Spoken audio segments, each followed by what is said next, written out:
Aê!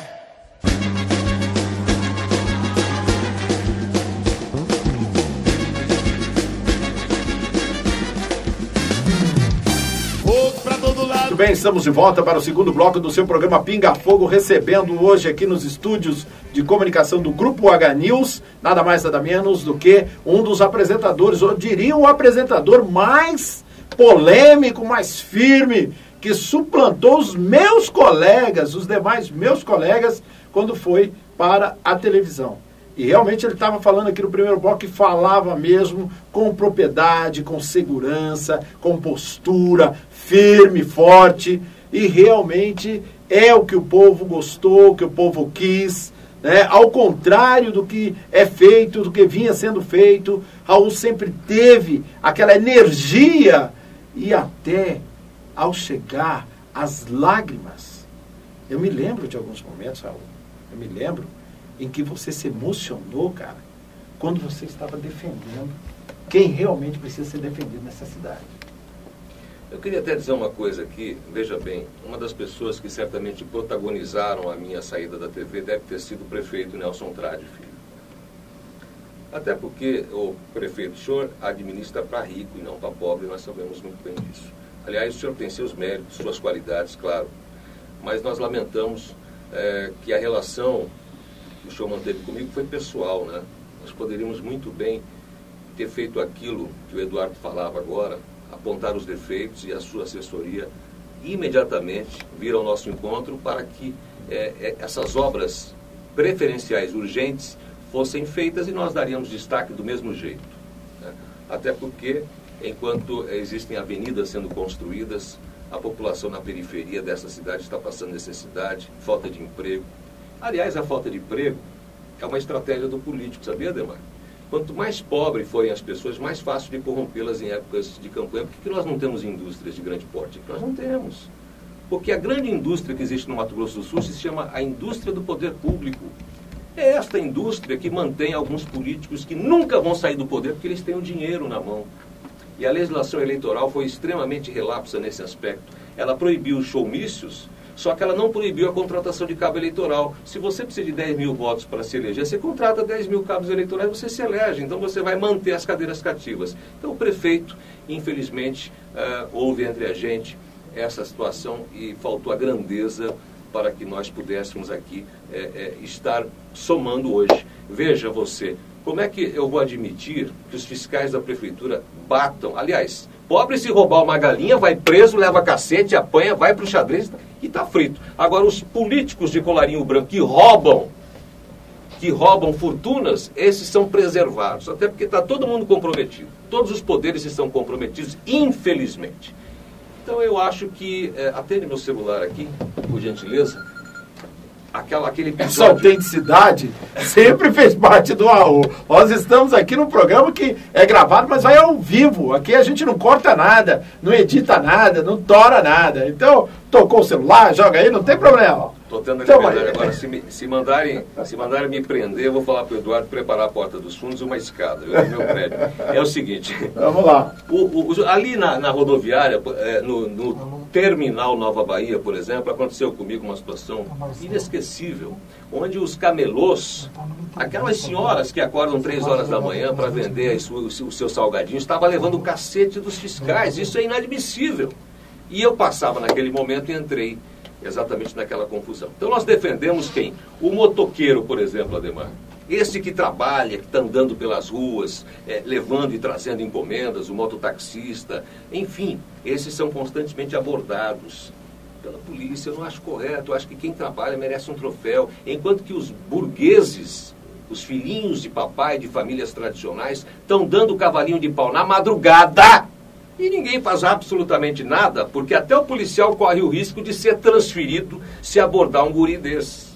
Tá? Então veja, atropela pai de família, esses pais de família que ele atropela morrem ou ficam nas cadeiras de rodas, e o trabalho que eu fazia lá era defender. Agora, coisas boas você fez ali naquele programa durante o tempo que você ficou ali. Nós defendemos essas categorias sem nenhum aspecto de interesse político. Aliás, eu não quero mais saber da política. abrir mão disso. Está anunciando isso aqui em primeira mão, inédito? Não quero mais. Não, todo mundo falava que você viria candidato a vereador em Campo Grande, com a experiência de ter sido prefeito, ter sido um deputado, né, as ligações fortíssimas que você tem no setor político, as amizades que você tem, os seus familiares que sempre te apoiaram. Quer dizer, então você teria aí realmente uma presença marcante na política em Campo Grande também. E era o que se calculava, o que se comentava e tudo mais. Hoje estamos ouvindo de você o contrário. Não adianta, eu não vou fazer diferença lá. Quer dizer, se eu for para a política, se eu me candidatar a vereador, mesmo que eu seja... não combina, tá? São duas coisas completamente antagônicas. O homem que faz esse trabalho que você faz, que exerce isso que você faz brilhantemente, nós que estamos na comunicação, se entrarmos para a política... Primeiro que fica muito estranho, né, as pessoas fazerem esse trabalho, darem a cara à tapa e depois irem disputar um cargo eletivo. O eleitor, claro, ele vai ficar se questionando, né? Segundo, que você chega lá dentro e se decepciona, porque a realidade é outra, né? E terceiro, meu amigo, que do jeito que eu sou perseguido nesse estado, eu sou perseguido, gente, vocês não imaginam o quanto. Oficial de justiça é todo dia na porta da minha casa. Na saída da TV, quando eu estava lá, na porta da minha casa. Por falar a verdade. Por falar a verdade. Eu fui impugnado nessas eleições para deputado, fui impugnado. Impugnaram a minha candidatura. E mesmo assim teve votos. Mesmo assim, porque eu recorri da impugnação. Eu recorri da impugnação, concorri impugnado. Tá teve certo? votos. Tive votos, ganhei. Ganhou para deputado, eu lembro. Né? Aí? Não, ganhei a ação. Ganhou a ação. Contra o TRE. Sim. Que na verdade, infelizmente, desculpe vocês, eu respeito as autoridades, mas a gente percebe que existem manipulações ali dentro, eles colocam quem eles querem, eles tiram quem eles querem, os líderes políticos nossos fazem o que querem, elege até um boi, até um cachorro vira-lata, eles elegem. Basta que pegue um cachorro vira-lata, um gambá, coloca lá, se tiver o apoio dos poderes constituídos, ele vai ser eleito. Agora, Raul Freixas ninguém quer, porque este aí vai atrapalhar e vai incomodar. E esta tem sido a minha postura. Vamos fazer justiça aqui. Olha, esse pinga-fogo aqui está meio diferente, mas nós vamos chegar lá, aonde você quer, as perguntas que você quer. Mas eu tenho que render uma homenagem aqui por senso de justiça. Primeiro mandato do deputado estadual Raul Freixas. Estava lá na Assembleia Legislativa, ele chegou no pé do ouvido e falou: Adhemar, eu tenho um projeto que vai revolucionar esse estado. O couro do boi sai daqui de Campo Grande, Mato Grosso do Sul, do estado, no estado Wet Blue, que é só passar uma tinta azul, aquela limpeza, e o couro é vendido lá para fora. Raul chegou, apresentou o projeto. Não sai mais couro daqui se não for beneficiado. Será Mato Grosso do Sul um polo calçadista com a geração de 50 mil empregos no mínimo. Cortaram você pela raiz, hein, Raul? Cortaram, até porque, veja bem, nós temos o segundo maior rebanho bovino do Brasil e esse couro todo sai daqui, é contrabandeado para outras fronteiras, para São Paulo, para Novo Hamburgo, para Franca, enfim. Os contrabandistas do couro, né, e certamente existem pessoas aí de grande importância por trás deles, não gostaram. Não gostaram. Onde já se viu um Estado que não promove a riqueza, que não gera emprego? Só se promove a riqueza com trabalho, meu amigo. Não existe fórmula mágica. Você que é trabalhador, que sabe quanto é duro pagar a prestação da moto, do seu carro, da casinha própria.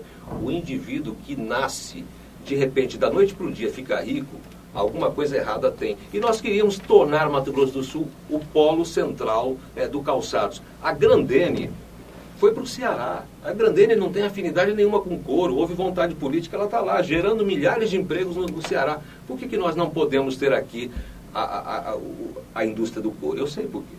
Porque é aquilo que nós falamos. O dia que esse Estado industrializar de fato, o povo vai parar de estar reverenciando o político. Ele vai declarar a sua liberdade finalmente.